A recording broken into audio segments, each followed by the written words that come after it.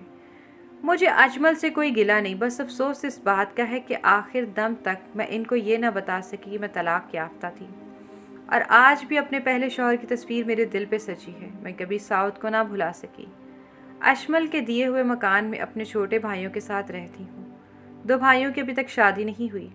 شادی کے بعد وہ بھی چلے جائیں گے، تب کا سوچتی ہوں کہ زندگی تنہا کیسے بسر ہوگی۔